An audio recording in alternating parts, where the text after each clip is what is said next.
In this chapter, I will explain a range of things people experience during sleep paralysis.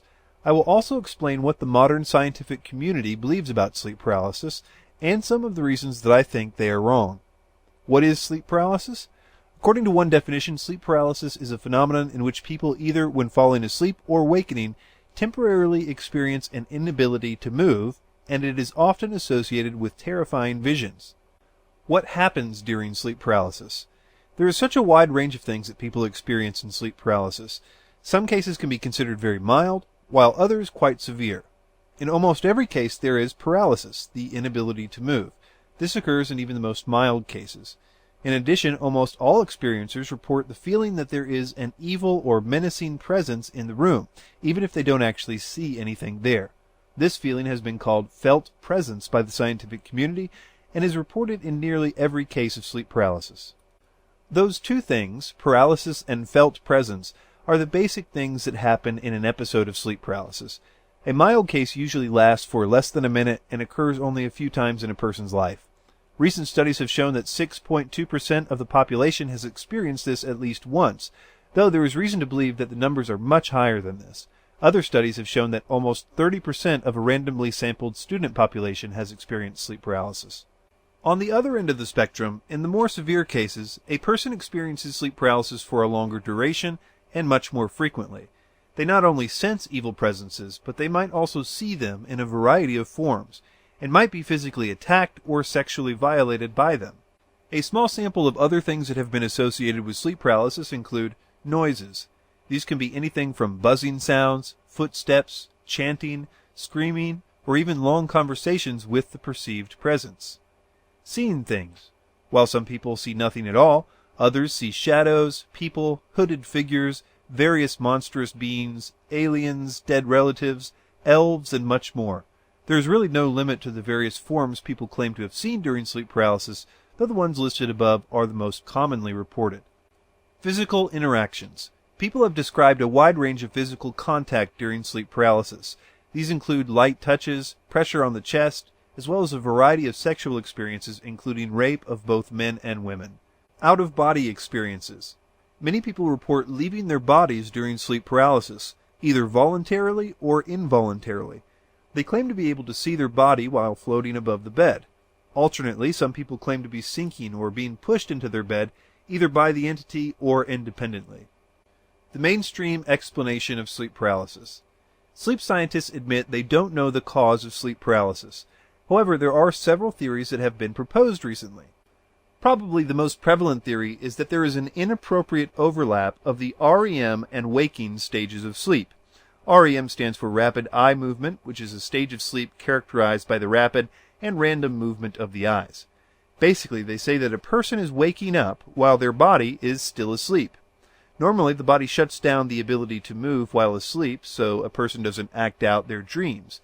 This view proposes that this process is somehow disrupted and a person wakes up while they are still paralyzed.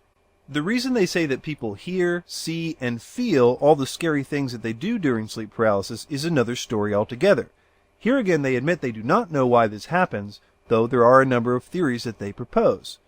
To put it very simply, they say that seeing, hearing, or feeling something odd during sleep paralysis is caused by something they call felt presence. Felt presence, again, basically means that a person feels as if there is a presence in the room with them. This presence is almost always described as evil in these studies. Basically, they say that once you feel that this presence is in the room, you become afraid, and this fear causes you to make that felt presence a reality in your mind. If you're thinking that it's odd to essentially say that hallucinations are caused by a hallucination, you are not alone. I think it's pretty odd too.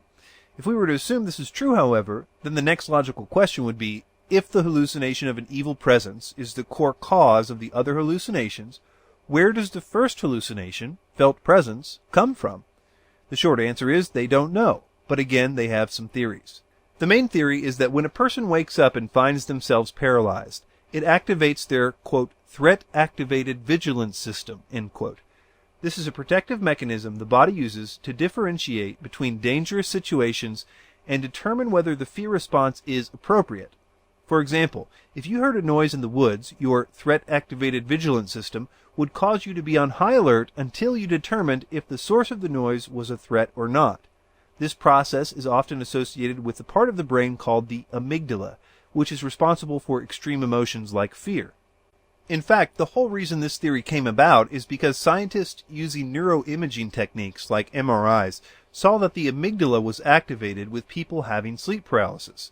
So they reasoned that this area of the brain was essentially malfunctioning during sleep paralysis.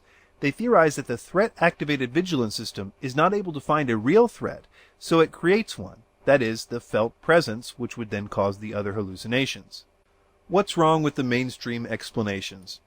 When you read about scientific theories regarding sleep paralysis, it often seems like they have it all figured out, and that it's been proven to be caused by the factors I listed above. People will confidently say things like, quote, "Scientists know the cause of sleep paralysis," end quote. But in reality, nothing could be further from the truth. Most good explanations of the theories about sleep paralysis in the scientific papers will make this point very clear. I think one way to demonstrate how unstable the foundations of this theory are, we should look a little more into how they came to their conclusions. Let's take the studies about the threat-activated vigilance system and the amygdala. Using neuroimaging techniques, scientists were able to determine that the amygdala was active during sleep paralysis. That's pretty much it. From there, they made the claim that this activation of the fear center of the brain was the cause of the hallucinations. The elephant in the room is the simple question, wouldn't a person's threat-activated vigilance system and amygdala be activated if they really were afraid?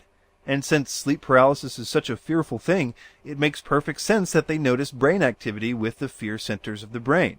There is no way for these studies to determine which comes first, the feeling of an evil presence in the room or the activation of the amygdala. Yet making such a distinction is crucial to this theory. They need fear to cause felt presence, not fear as a result of felt presence. To determine which of these comes first would be almost impossible to make in a laboratory, and as far as I know, there has never even been an attempt to do so. One of the top scientists in the field of sleep paralysis said of this problem, quote, "More precise assessment of the temporal order of the experiences will likely prove to be quite challenging, given that experiments are incapacitated and mute during episodes." So all they know is that the fear centers of the brain are active during sleep paralysis. They've made the assumption that this fear is a malfunction of the brain which causes hallucinations, but they have no evidence for this and haven't even come up with a way to rule out the most obvious reason why the fear centers are activated, that is, because the person is genuinely afraid. The idea that fear creates hallucinations during sleep paralysis is challenged significantly by people who report being awoken by a sound or feeling. In other words, they had no fear until they were awoken by a feeling or sound. A person might describe to being slapped in the face, which awakens them, or hearing a menacing voice in their ear. Therefore, the model of fear being the cause of hallucinations is not applicable in those cases because they were woken up by a hallucination. There was no time for fear to cause the hallucination. Until studies are done to show that the amygdala activity is the cause of felt presence, and not the result of feeling an evil presence in the room, there is no reason whatsoever to think that this theory has any merit at all. It is just as logical to believe that a person is scared as a result of what they are experiencing, and that their brains are not malfunctioning at all. They are simply reacting naturally to the perceived threat. If they are hallucinating, it would appear that another model of how this is occurring is needed. The scientific view has a number of other problems, one of which is the high occurrence of exceptions to their models. I have already mentioned that many people were awoken by a sound or feeling during sleep paralysis, meaning that their hallucinations came before the fear, something that is not supposed to happen according to their view. Another one of these exceptions is found with out-of-body experiences, or OBEs, which is a common experience during sleep paralysis. According to their view, OBEs are caused by a totally separate series of events that are not supposed to have anything to do with felt presence or fear. They basically had to come up with this view because very often fear was not reported with OBEs, so their model of fear-caused hallucinations wouldn't work on this particular experience. I won't go into details of the elaborate theory they have to explain why people, quote, hallucinate OBEs, but the problem they face now is that according to this model, OBEs should not occur in the same context as fearful experiences, In fact, entire studies were constructed to try to prove that when people claim that the evil entity actually forced them out of their body, as is often reported, that people were remembering the experience wrong, and were essentially combining two separate occasions of sleep paralysis. The results of that study were very interesting. They actually found that in at least 1/3 of OBEs, an evil entity was the cause of them leaving their body, and that fear was 7 to 8 times more likely than blissful experiences. To put it another way, their hypothesis was disproven. However, this would be difficult to know if you just read the conclusion to that study, as they didn't mention it there. You would actually have to read the details of the study itself to find that they were wrong. I could spend much more time here discussing what I believe to be the shortcomings of the modern scientific view of sleep paralysis, but I will conclude this point saying that you should know that despite the chorus of people saying the opposite, scientists do not know what the cause of sleep paralysis is. Any good scientist would tell you the same thing. They only have theories. I would add that these theories aren't even very good.